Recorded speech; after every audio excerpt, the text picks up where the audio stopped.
这个神仙地主家里有位就连猪狗都不如的7岁小长工，每次他都要背上100多斤的湿柴回家，就算是背不动了，也得给拉到厨房去。接着就是把火吹旺，等泔水煮好之后，拿起水桶舀到里边，装满之后，提着比自己还重的饭桶去喂给大黑猪。就这，老财主还嫌他干得太少，一看茶壶里没有水了，就喊过来大声的责骂他。小长工说水用完了，还没来得及去挑。你站着在干什么？还不快去挑水去！他也不敢反驳，只得挑着个水桶去打水。你看那小身板被这2桶水给压的，可那老财主不仅大骂他挑水慢，还嫌他水打得不够满。我要你给我去重挑，快去！今天晚上你要给我挑满10大缸水，要不啊，哼！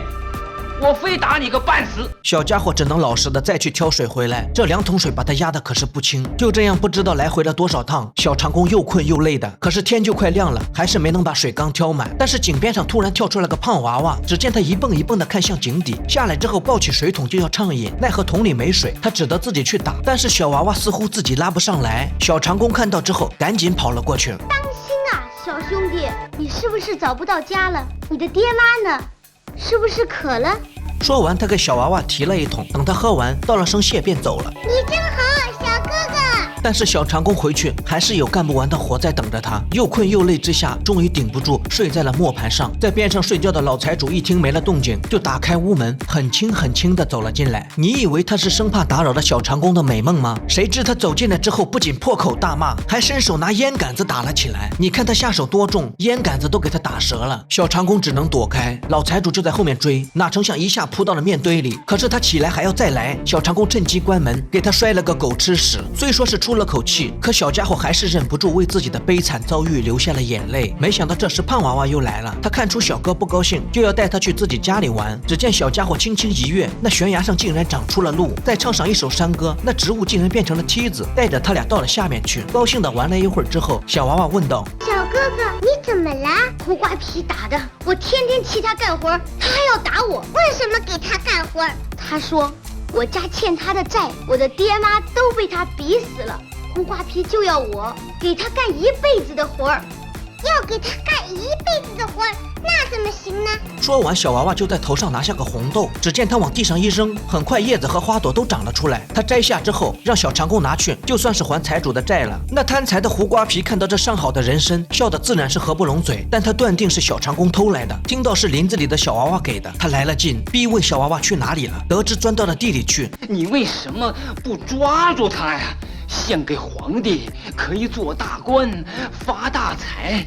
你只要抓住他的小辫子，他就跑不了了。再还了，我走了。啊！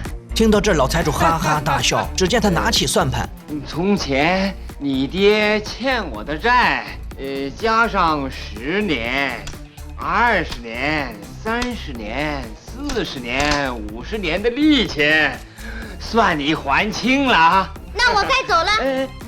慢点儿。